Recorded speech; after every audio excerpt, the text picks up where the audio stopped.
Bonjour. Ce n'est pas une livraison comme les autres ce matin à la librairie. À l'intérieur de ces cartons, 2 jeux de société qui viennent tout juste de sortir.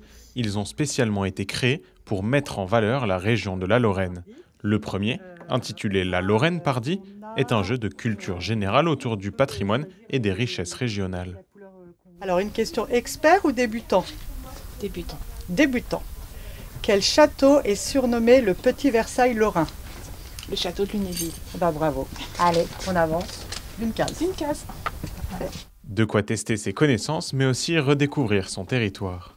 Il y a de quoi apprendre pour tout le monde, pour les petits, les grands, les Lorrains pure souche et aussi ceux qui viennent d'ailleurs. Ouais. Alors non seulement intéressant, mais aussi drôle, ludique et super enrichissant parce qu'on apprend plein de choses. Je pense qu'on va avoir une forte demande, oui.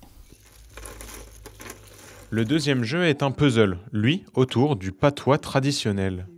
Alors en fait, il y a 3-4 ans, on a commencé à lancer une gamme de produits avec des illustrations qui valorisent notre département de la Meuse. Et on a commencé toute une déclinaison de produits, des mugs, affiches, cartes postales. Donc ça va en continuité avec cet objectif-là de valoriser notre territoire, souvent décrié, mais qui a une vraie richesse. Et le puzzle du patois lorrain, c'est vraiment un patrimoine vivant, populaire, qu'on a voulu aussi remettre en avant.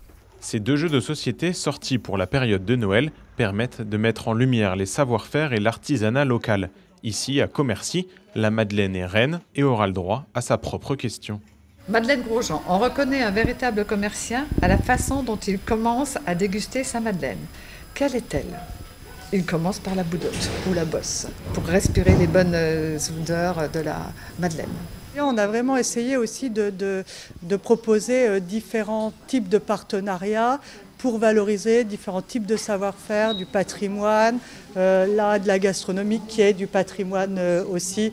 Donc on a essayé d'être dans une démarche de diversité. Avec ces 2 jeux, c'est tout le patrimoine lorrain qui va briller de nouveau.